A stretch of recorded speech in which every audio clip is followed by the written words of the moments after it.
onde teremos uma visão de 5 países onde há relações hostis por parte do governo.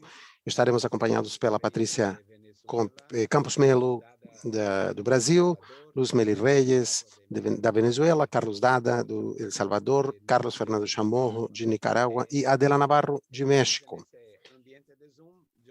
Estando no Zoom, eu não sei se ainda chegaram todos aqui, mas eu vou pedir que, se Patrícia já estiver conosco, se ela pode abrir a sua câmera para começar com você. Patrícia, você está aí? Sim, estou aqui, Rosenthal. Sim, você pode inclusive falar português. Acuérdense, los que estão em Zoom. Lembrem todos os que estão acompanhando, se gostariam de escutar as apresentações em espanhol para os apresentadores em português, podem trocar de idioma. Mas, Patrícia,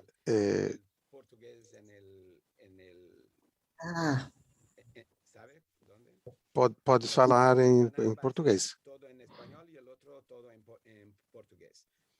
Um canal será em português para os ouvintes e um canal em espanhol para os ouvintes. Patrícia, se pode chamar aos outros do painel, eu vou apagar a minha câmera. Ótimo. Muito obrigada, Rosenthal. Muito obrigada. É uma honra estar aqui participando do Colóquio Ibero-Americano de Jornalismo Digital. E, como só o Rosenthal consegue fazer, ele reuniu aqui para essa nossa mesa um dream team de jornalistas incríveis da América Latina, que estão fazendo um trabalho ali investigativo de resistência muito importante. Também é uma coisa ótima que eu vou poder falar em português, vocês vão ser poupados do meu portunhol, espero que a tradução esteja funcionando aí bem. Bom, muito bom dia, não me identifiquei, meu nome é Patrícia Campos Melo, eu sou jornalista da Folha de São Paulo, do Brasil, e hoje a gente vai ter um painel para falar sobre o assédio do governo contra o jornalismo, em vários lugares. Então, eu queria chamar, quem vai participar hoje, a Luz Meli Reyes, que é cofundadora e diretora do Efecto Cocuyo, da Venezuela, Carlos Dada, cofundador e diretor do El Faro, de El Salvador, Carlos Fernando Chamorro, fundador e diretor do Confidencial da Nicarágua, e Adela Navarro, que é diretora-geral do semanário Zeta do México.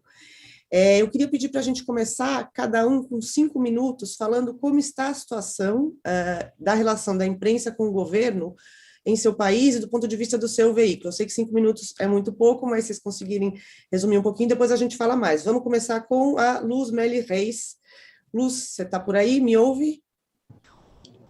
Olá, como estás, Patrícia? Olá. Oi, Patrícia, bom dia, Rosenthal. Não fala português? Então, eu falarei em espanhol. E muito obrigada aos que estão assistindo e aos participantes, aos colegas. Essa será uma história curta, em só 5 minutos, mas é importante reconhecer que durante muitos anos os jornalistas na Venezuela e as organizações que defendem a liberdade de imprensa e a liberdade de expressão, continuamos trabalhando não só fazendo a denúncia, mas também documentando. Podemos dizer hoje que temos visto um desmantelamento quase total de toda a indústria do jornalismo, desde o governo, desde o poder do governo. Isso começando com os jornais tradicionais, rádio, televisão, prensa, jornais impressos, e agora no setor digital. E esses ataques têm uma certa característica. Desde 2019, há um bloqueio aos meios digitais constantes. Eles sempre desmentem. Quando se consulta um ministro e se é entrevistado, ele diz que não é isso, mas nós sabemos que se pode verificar. Depois, os bloqueios têm se convertido, hoje em dia, em uma coisa pior ainda, mais perigoso, que é a criação do que eu chamo os para jornais ou para meios de notícias que são meio escondidos e trabalham nesse setor de desinformar, desacreditando o trabalho que estamos fazendo os verdadeiros jornalistas. Posso mencionar um exemplo só, a perseguição que tem sido feita contra a plataforma Armando.info pela investigação de um dos associados por um caso de corrupção. Falo da investigação do Roberto Delis, para que vocês possam entender até que ponto isso chegou. Mencionaria também a instrumentalização da justiça para o ataque contra os meios tradicionais e os meios digitais, os meios das novas tecnologias. Eu mencionaria também uma multa que foi aplicada ao Diário Nacional, que são de 13 milhões de dólares, porque isso foi feito com a expressa intenção de que o jornal El Nacional não conseguisse sair novamente em versão impressa, porque tinha passado a ser publicado só em versão digital. Este é só um exemplo. Nós temos sido atacados, assediados constantemente, inclusive com o assédio pelos funcionários do governo, que procuram, com isto, desacreditar. Se, como Javier Moreno acaba de dizer, o assédio é a nossa credibilidade. Num mundo onde não existe a pluralidade de opiniões, de meios, não existem diferentes possibilidades para que o público esteja informado. O Estado propaga essa desinformação. No contexto, nós temos visto também que com o cenário do Covid, houve desinformação transmitida pelos meios oficiais, desde os porta-vozes do governo, contra os jornalistas e contra qualquer pessoa que questionava as ações do governo. Há uma grande desinformação enquanto a resposta do governo perante a pandemia, e não há acesso à informação do que está realmente ocorrendo. O governo simplesmente dá pelo Twitter informações para que os jornalistas tenhamos que sair e recolher a verdadeira informação, a verdadeira notícia. Eu, com certeza, depois dos outros falarem, eu falarei sobre as consequências desses ataques e como nós temos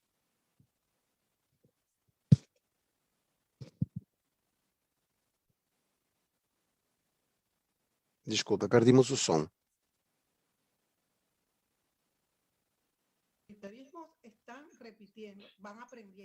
Eles, os governos autoritários e as autoridades autoritárias estão aprendendo, estão imitando o que funciona. Então, fecho aí os meus primeiros comentários. Agora, Carlos Dada, se você puder fazer sua apresentação, 5 minutos. Você está no mudo ainda. Se não se escuta. Agora sim. Agora. Obrigado, Patrícia.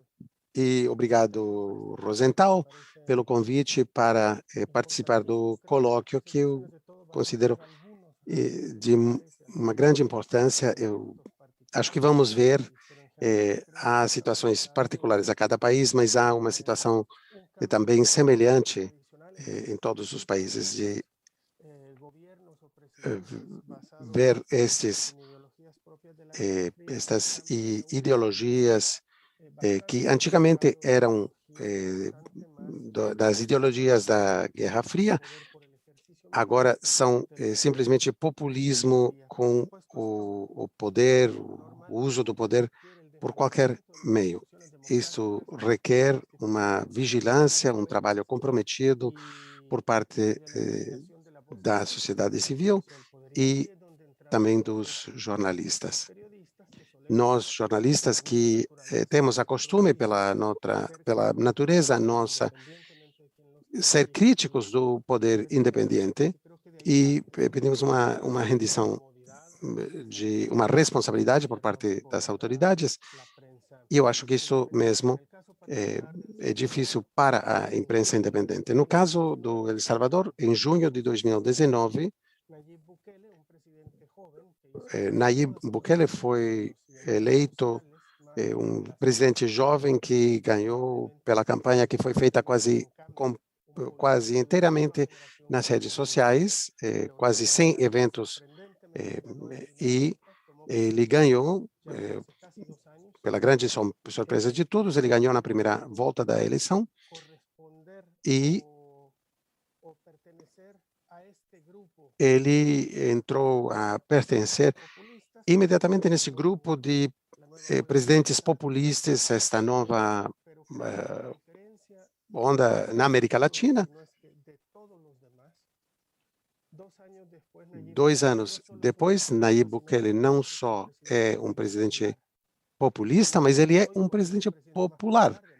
É, hoje em dia, o presidente com o maior apoio popular, mais de 80%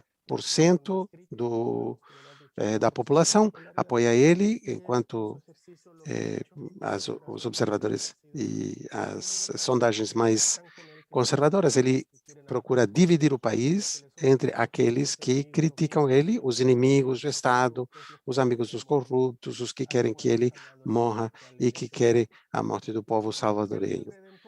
Ele se apresenta como quem vai redimir o salvador da nação. Mas continuamos trabalhando com novas plataformas, novos canais de televisão, novos jornais. Continuamos atacando essa repetição constante do discurso oficial, do discurso do Bukele e do governo.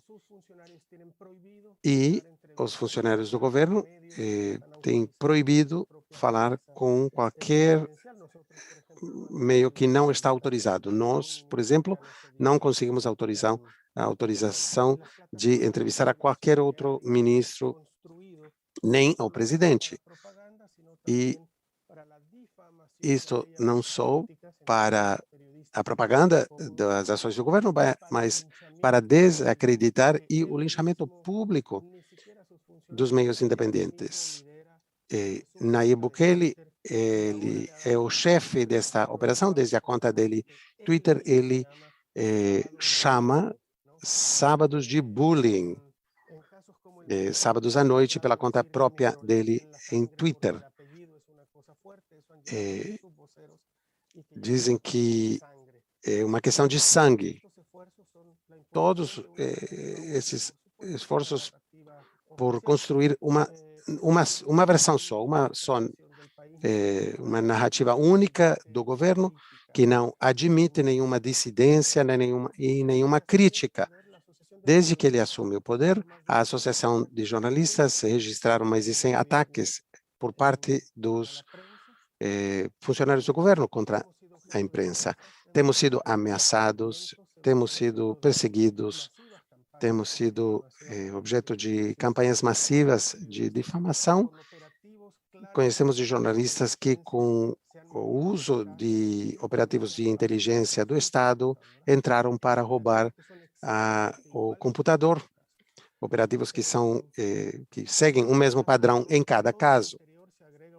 A tudo isso, podemos também mencionar o assédio oficial, auditorias pelo Ministério da Fazenda, e somos acusados de deliberadamente evitar os impostos, coisa que não tem fundamento nenhum. Na cadeia nacional de rádio e televisão, o presidente mesmo acusa ao Faro, o nosso meio, pela lavagem de dinheiro. Obviamente, nada disso tem sido investigado pelas autoridades. Todas as organizações que defendem direitos humanos, liberdade de imprensa, organizações internacionais, registram e denunciam os ataques à imprensa e o que isso significa também o retrocesso para a liberdade de imprensa no nosso país. E fecho os meus comentários, Patrícia, comentando de que o novo Congresso do país, El Salvador, o presidente ganhou com uma maioria do partido dele, uma maioria absoluta no Congresso. E esse é um Congresso que começa, que toma posse hoje, e com isso controlará o Legislativo, o Executivo, a criação de leis segundo a vontade do presidente. Não há nenhuma oposição política hoje credível e com a força necessária para confrontar o exercício do poder pelo presidente Nayib Bukele. Não quero abusar do meu tempo. Muito obrigada, Obrigado. Carlos. E lamento muito tudo que está acontecendo com os MELI também. Carlos Fernando Chamorro, se puder falar um pouquinho de como está a situação na Nicarágua e com o seu veículo. Gracias, Patricia. Saludos a todos os colegas. Obrigado, Patrícia, e ao nosso amigo e mestre Rosenthal, que propiciou esse grande encontro. A situação crítica de Nicarágua hoje e o ataque, o assédio à liberdade de expressão é o resultado de 14 anos de um governo autoritário. Passamos de um regime autoritário a uma ditadura quando o governo de Daniel Ortega foi confrontado pelos protestos massivos de 2018. E, desde o assédio e a intimidação à imprensa, passamos ao linchamento dos jornalistas nos meios oficiais, não ter acesso mais à informação pública, a criação de operações de espionagem pela família do presidente. A imprensa, hoje em dia, não foi vista como a oposição, mas como o inimigo. E a intenção foi uma declaratória de guerra contra o cidadão no 2018 e contra a imprensa. E já passamos a outra etapa, onde houve o assassinato de Ángel Gaona, a censura da televisão, agressões físicas, ataques físicos contra reporteiros e o bloqueio na alfândega para chegar ao final do ano 2018, no pior momento desta repressão, com a criminalização do jornalismo. El Confidencial foi há uma captura dos nossos colegas e ataque com a acusação de terrorismo e incitação ao ódio. O meio foi ocupado em dezembro de 2018 e continuam ocupando esse meio durante 2 anos, até fevereiro desse ano, onde ilegalmente foram confiscados os bens do meio. E de um dia para outro, o governo, o regime, inventou que isso ia ser entregado ao Ministério de Saúde para a criação de uma clínica. Isso provocou resistência por parte do jornalismo e o exílio de muitos jornalistas, incluído eu, que fiquei 11 meses em Costa Rica. Eu retornei para continuar trabalhando em Nicarágua sem nenhuma garantia. Muitos dos nossos colegas continuam no exílio. A projeção deste Estado policial continua. Os jornais e as redações, as salas de redação estão ocupadas pela polícia, definitivamente, e agressões por parte da polícia e das forças paramilitares. Ou de um reporteiro que pode ser atacado e as anotações dos jornalistas são até roubadas. Há uma combinação aqui de agressões físicas e o fechamento deste espaço. Embora isso, o jornalismo de qualidade continua em Nicarágua, a imprensa independente de Nicarágua acha que a nossa responsabilidade é continuar informando, apesar dessas agressões e fechamentos, e continuar investigando sobre os abusos de direitos humanos, a negligência, a corrupção, sobretudo no caso da pandemia. Eu posso compartilhar umas informações. Segundo os registros, Nicarágua é o milagre da América Latina. A Organização Pan-Americana de Saúde não tem outros dados, só existem 6.200 casos de Covid e só 80 e tantas pessoas morreram. Não há nenhum outro país na América Latina com esses indicadores. Mas sabemos que nessa crise isso não é certo. O jornalismo não tem perdido a nossa credibilidade. Temos visto o desmoronamento de todas as instituições, incluindo as instituições que defendiam os direitos humanos que foram expulsos do país. E adicionaria só 2 ou 3 pontos para depois comentar. Isto tem sido, acho, a chave, apesar do fato de que em Cuba e em Venezuela o acesso à internet para manter a comunicação com a audiência. Em segundo lugar, a segunda resistência é esse jornalismo colaborativo, esta necessidade dos jornalistas, não só na cobertura, mas para a difusão do conteúdo, achando novos canais de distribuição. Não pode se comparar isto, quer dizer, não podemos falar da audiência que existia antes com a televisão aberta ou a televisão por cabo, mas isso é a sobrevivência da chama do jornalismo independente que se mantém viva em Nicarágua. Também lamento a situação e fico muito impressionada com a garra de vocês, a vontade de continuar fazendo jornalismo. Agora queria conversar com a Adela Navarro, se você puder contar um pouco para a gente como está a situação no México, como vocês estão fazendo para enfrentar o assédio do governo. Não.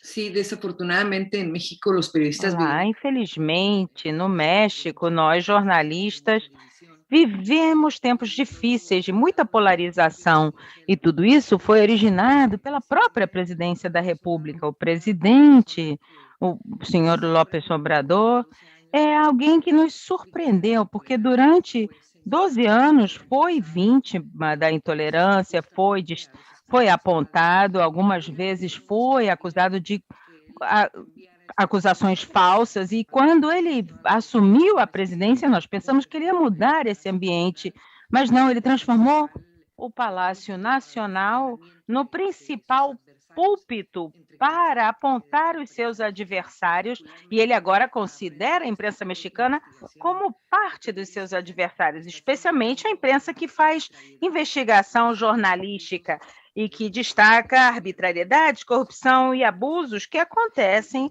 no governo mexicano. O presidente, inclusive, acabou falando nessas conferências diárias que ele faz, uma lista dos jornalistas que ele considera que são consequentes com a sua administração e aqueles jornalistas que ele considera adversários políticos e que ele chama de membros da imprensa conservadora. Esse ambiente gerado pela própria presidência chega, através das redes sociais, à nossa sociedade, o que nos coloca em uma posição de vulnerabilidade, tanto a jornalista quanto aos meios de comunicação. E isso é algo que nós estamos sofrendo agora, depois de um ambiente que já era comum para nós há muitos anos atrás, que coloca em risco a vida dos jornalistas. Ou seja, não terminaram as ameaças do narcotráfico contra os jornalistas e também não acabou a pressão por parte de outros setores da sociedade. Só que agora nós temos que somar essa reação que vem da presidência da República. Nós enfrentamos dois tipos de ataque, portanto, por parte dos governos, como os meus companheiros mencionaram, a difamação, atentar contra a credibilidade do meio para que a sociedade deixe de confiar, negar o acesso à informação. O Semanário Zeta, nós não conseguimos também realizar entrevistas aos integrantes do governador de Baja Califórnia, que pertence ao mesmo partido do presidente da República. E no âmbito nacional, muita da informação que é gerada pela pandemia com as ações feitas do governo para combater a disseminação da Covid-19 foi considerada confidencial para que não seja divulgada em 5 anos. Não há transparência, existe uma grande opacidade tanto no âmbito local quanto no âmbito nacional. Existe essa intimidação contra os jornalistas, contra os meios de comunicação, contra as fontes de informação, através de averiguações realizadas por instâncias de fiscalização, atores políticos, oposição, jornalistas que estão tentando publicar o que acontece no governo. E também, como era feito no passado no México, usando a propaganda oficial para premiar ou castigar meios de comunicação, ou seja, o meio de comunicação que é consequente, como eles dizem, com as ações do governo, recebem propaganda governamental. E como antes acontecia, e agora isso voltou a acontecer. O que aconteceu nesse cenário agora de novo?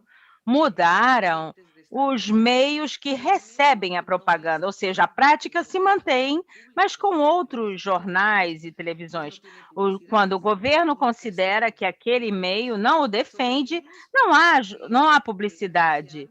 E nós sobrevivemos. E por que sobrevivemos? Porque a sociedade mexicana tem uma necessidade ávida de jornalismo de investigação, tem uma maturidade cívica que busca saber mais, e nós sobrevivemos porque criamos esse jornalismo colaborativo. É muito importante fazer jornalismo de investigação sobre o que está acontecendo com o governo, sobre as ações e políticas públicas. Isso é algo que a nossa sociedade deseja muito conhecer. Mais à frente, teremos a oportunidade de falar, dentro de outro contexto, das ameaças e impunidade do narcotráfico, do crime organizado, que vem de uma incapacidade do governo da República de combater esse mal. Muito obrigada, Adela, muito obrigada. Eu vou falar agora um pouco sobre a situação no Brasil, mas acho interessante notar como, de fato, o Carlos Dada havia dito, tem muitas coisas em comum, né? A Luz Meli falando, por exemplo, desses veículos supostamente jornalísticos, que na realidade você não sabe bem quem é o dono e eles são usados para atacar opositores.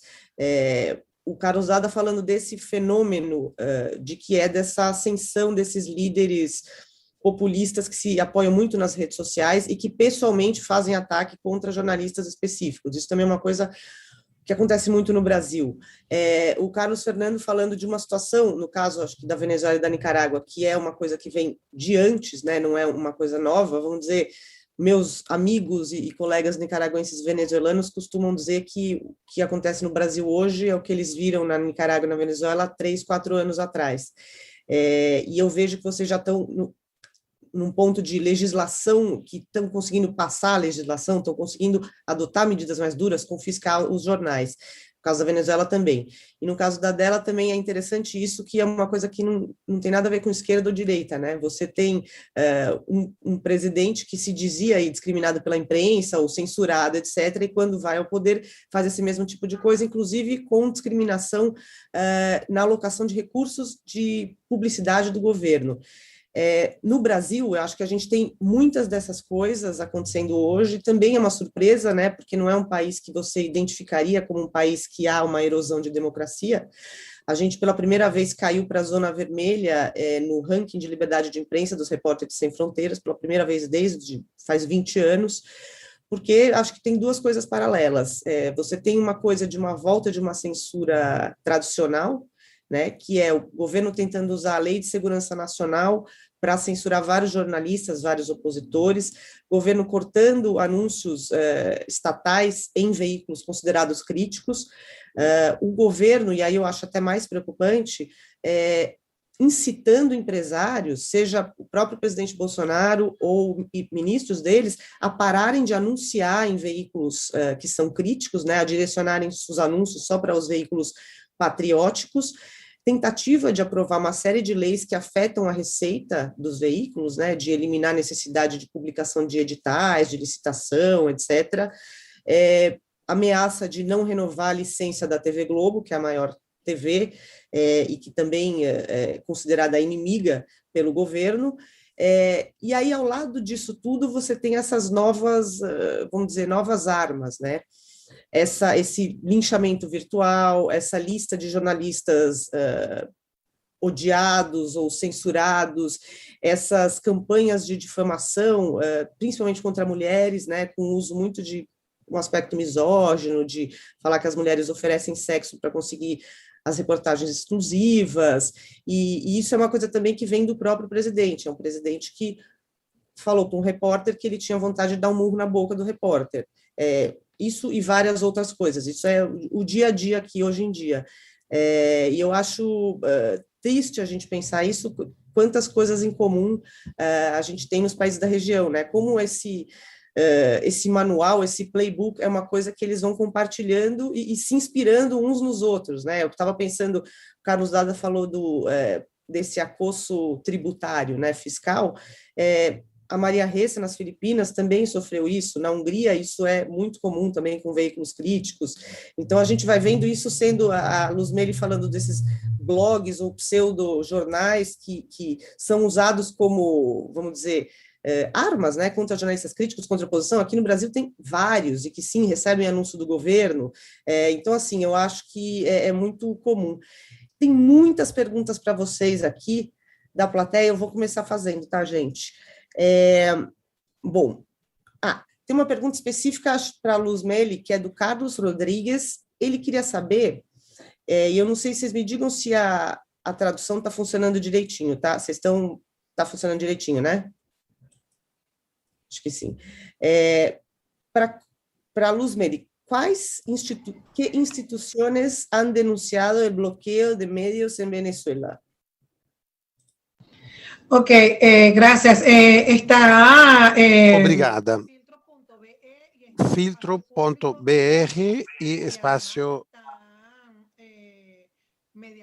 e também Mediana Deliciosa. São organizações IBIS, sobretudo, leva uma boa documentação de como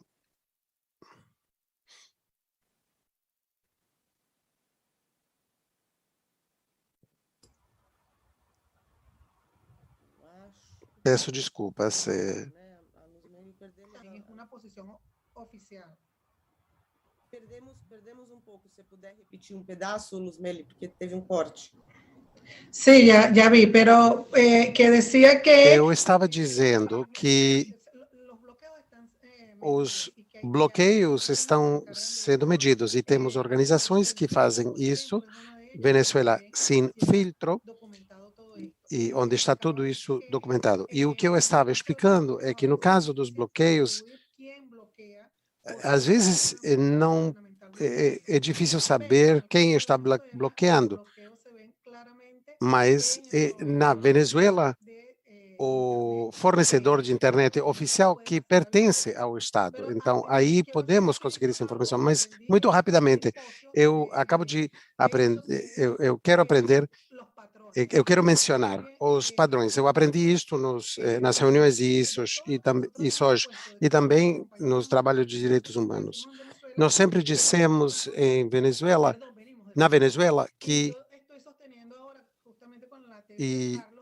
a tese do Carlos, que aqui há uma atuação sem ideologia. A única ideologia é manter o poder, guardar o poder e eliminar qualquer crítica. Também adicionaria que dessa conversação, vejam que há uma coincidência na estigmatização e qualificação do jornalista como o inimigo. A polarização não só na política, entre amigos e inimigos. Se você é do meu lado, eu te dou um carinho. Se você não está comigo, eu te castigo. A perseguição pelas leis, em todos os nossos países, vemos que temos passado leis que castigam e que penalizam. A censura é óbvia, mais do que evidente, na Venezuela, um claro exemplo de como isso é feito desde o Estado. E isso nos leva a uma situação de vazio de informação e afeta as pessoas. A conduta repetida, acostumada, é que as porta-vozes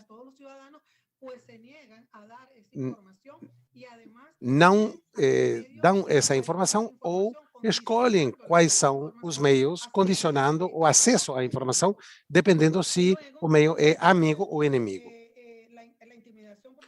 Acredito que a intimidação, não só das fontes de informação, mas dos jornalistas, e poderíamos também, como a Adela falou, qual é o fim de tudo isto? Qual é o objetivo? Existem maneiras mais simples de silenciar os jornalistas. Eu acho que temos que olhar de perto e entender qual é o espaço no qual estamos atuando e como a resiliência dos autoritarismos compartilham entre eles quais são as táticas que funcionam. Isto até ocorreu com o governo nos Estados Unidos, quando vimos ataques dos jornalistas. Desculpe que eu comecei a fazer um pouco de relatoria aqui, mas acho que temos identificado com tudo o que foi dito um padrão. Foi ótimo, Luzmélia. Você fez um apanhado aí, infelizmente, do show de horrores que eles estão compartilhando. A outra coisa que todos aqui disseram que é importante é mesmo a restrição de acesso à informação, né? E eu acho que por dois lados. Agora na pandemia, essa tentativa de maquiar e manipular a estatística, bloquear o uso de lei de acesso à informação nas suas distintas formas, né? Não dar a informação, tentar restringir acesso. E essas novas leis, seja a lei de fake news, seja a lei de terrorismo, seja a lei de ódio, que estão sendo instrumentalizadas contra jornalistas, né? Por isso que dá um pouco de medo isso, o fim de lei de fake news contra a desinformação, temos que ver como vão usar essas leis de fake news. Tem uma pergunta aqui da Marlene Rivera, sobre Honduras. ¿Qué hacer cuando una pauta gubernamental en un país frena el libre ejercicio del periodismo? Eso está pasando en Honduras. Não sei quem gostaria de responder isso, baseado em experiência local. Não sei se o Carlos, Adela, Carlos Fernando. O Carlos está no mudo. Está respondendo maravilhosamente, mas no mudo. Eu sobre isso tenho Eu tenho pouco a dizer sobre isso. Não é a primeira vez e não é um fenômeno característico destes tempos que a pauta publicitária seja usada como medida coercitiva nos nossos países. Quando vivíamos em outras épocas dos meios tradicionais, não só a pauta publicitária, mas também a distribuição dos papéis que estavam exclusivamente em mão do governo foram utilizados sempre como medida de pressão. Honduras é outro caso onde jornalistas e comunicadores estão morrendo assassinados. Em outros casos, nós não recebemos nunca uma publicidade do governo, e não é porque nós não aceitemos, é porque nunca nos foi oferecido para essas campanhas. Nós tivemos rapidamente que encontrar outros modos de sobreviver sem o uso dos anúncios publicitários do governo. Isso foi uma das lições aprendidas no século XX no México, serviriam hoje para todos. E o papel também foi necessário, o jornal de papel também teve que inventar outro modo de sobreviver. Mas não é tão grave perder a publicidade do Estado, ainda que seja significativa. Acho que nós temos que aprender a viver sem isso. Nós temos aqui Carlos Fernando Chamorro, que não é só perder a publicidade do governo, é que ele perdeu a sua redação e continua fazendo jornalismo. Eu entendo que a situação em Honduras é difícil porque em Honduras quase todos os meios de comunicação se acostumaram a depender do governo. E não só os meios, mas também os jornalistas. Hoje há uma mudança de geração e as pessoas estão começando a fazer coisas melhores em Honduras sem depender dessa publicidade do governo. E nós esperamos que esse movimento continue crescendo, mas para isso é preciso ter um apoio externo. Eu gostaria de acrescentar um detalhe sobre o resumo que Luz Meli e você já fizeram. Quando falamos do fechamento de informação, do bloqueio de informação, na primeira rodada nós falamos dos ataques e das violações aos nossos direitos como jornalistas. Mas existe um direito de fundo que é o direito do cidadão de estar informado, não só pelos meios de comunicação, pela mídia, e por aqueles que tentam fazer jornalismo rigoroso, com credibilidade, um exercício de precisão e de esclarecimento de fatos. É um direito dos cidadãos, o direito de estar informado. Quando você bloqueia os acessos à informação pública, estão atentando contra o direito dos cidadãos, estão ocultando o uso dos recursos públicos, dos recursos que cada cidadão contribuiu para o Estado. E é isso que acontece. Obviamente, pode parecer paradoxal que eu diga isso em um país onde o presidente que faz isso tem mais de 80% de popularidade, ainda que ele atente todos os dias, cometa atentados contra o direito dos cidadãos. Em Salvador, em muito pouco tempo, o Instituto de Acesso à Informação Pública foi desmantelado em muito pouco tempo. Então, já foi absolutamente desmantelado. Não existe prestação de contas por parte do Executivo, nem por parte da Assembleia Legislativa, nem de outros organismos do governo. Foram fechados e bloqueados todos os acessos pela internet, a informação sobre compras com dinheiro público, aos contratos e licitações. E a pandemia, como aconteceu em outros países, aqui também a pandemia serviu para duas coisas. Para, em primeiro lugar, casos de corrupção escandalosos, e as instituições do Estado não investigaram, nós, os meios de comunicação, é que tivemos que investigar. E, por outro lado, a pandemia serviu para usar decretos de emergência para legalizar a ocultação de informação. Então, nós estamos completamente às cegas, nós dependemos cada vez mais de fontes que arriscam a sua própria estabilidade para conseguir cumprir com o seu objetivo de um modo muito heróico, muito valente, que seria cumprir a sua obrigação de proporcionar informação. Cada vez mais nós dependemos desses heróis e isso complica mais, porque agrega às nossas obrigações o cuidado e a proteção das fontes de informação para que eles não paguem um preço alto demais. Carlos, eu estou levando uma bronca aqui, que não tem mais tempo para perguntas, mas eu queria muito ouvir da Adela e do Carlos Fernando, que não conseguiram responder. Tinha muitas perguntas para vocês, estão me dizendo que não tem tempo, então se vocês pudessem começar, primeiro a Adela, depois Carlos Fernando, com os pensamentos finais, né, e fazer intervenções que vocês não conseguiram fazer, então vamos começar com a Adela, depois Carlos Fernando. Muchas gracias. Obrigada. Nesse clima hostil contra a imprensa, que é também um clima hostil contra a sociedade, porque, obviamente, estão sendo vulnerados os direitos contra o acesso à informação. O que mantém os jornalistas é essa solidariedade cidadã. Nós, no nossa revista Theta, além das ameaças e da intimidação feita por parte dos governos locais e federal, nós estamos cumprindo 41 anos e continuamos circulando porque a nossa sociedade é solidária, porque a nossa sociedade apoia a existência de meios de comunicação independentes, como é a revista semanal Theta, porque estamos fazendo jornalismo de investigação, porque nós estamos ao lado da sociedade e não ao lado do governo, porque damos voz àqueles que não têm voz, damos espaço àqueles que têm seu espaço negado, como aconteceu no passado com o atual presidente da República, quando ninguém entrevistava ele, nós entrevistávamos e ele tinha um fórum para se comunicar.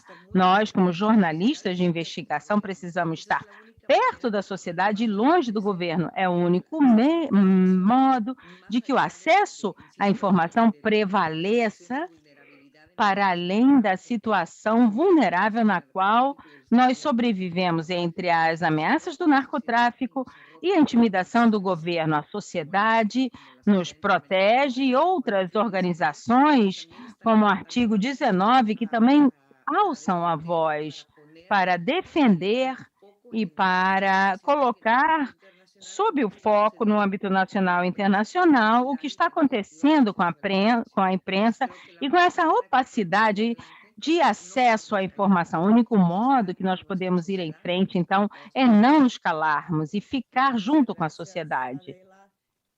Muito obrigada, Adela. Eu quero aproveitar esse minuto para agradecer a solidariedade da imprensa da América Latina, dos Estados Unidos, da Europa. Em março, mais de 500 jornalistas responderam a uma convocatória da Fundação Gabo pela crise que nós estamos vivendo.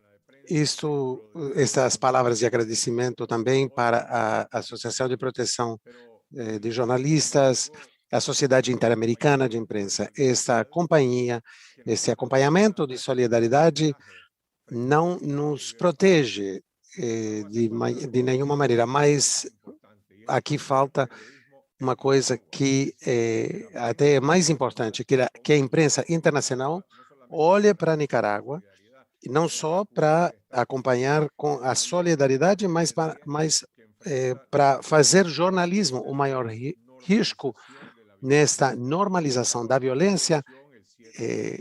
No dia 7 de novembro teremos eleições em Nicarágua e vocês entenderão o que significam eleições num país onde estamos numa situação de controle policial, controle do sistema eleitoral também, e que proíbe os observadores internacionais. A presença da imprensa internacional, não o 7 de novembro, mas desde hoje, é fundamental para poder afrontar esta crise, este estado de fraqueza, de procurar trocar uma ditadura na história de dor, mas temos que também contar que a imprensa internacional possivelmente não encher esse espaço dos observadores internacionais, mas contar o que está acontecendo ao país. É outra maneira de pressionar os governos da América Latina, os governos da América Central, que têm sido cúmplices também do governo de Daniel Ortega. Para todas as redações da América Latina, para a gente cobrir com mais atenção Nicarágua. Queria agradecer a todos vocês. Infelizmente, a gente tem que acabar. Esse painel é um tesouro, poder ouvir vocês todos e que bom que vocês existem para manter as pessoas informadas. Muito obrigado. O Rosenthal já está ali me dizendo que acabou o nosso tempo. Muito obrigada a quem acompanhou a gente. Muchísimas gracias a ustedes. Realmente é muito difícil. Muito obrigado a todos vocês. É dificílimo fechar esse painel, porque não tem nada mais importante enquanto a necessidade do acompanhamento solidário, como foi mencionado por Carlos Fernando. Agradeço desde o fundo do meu coração.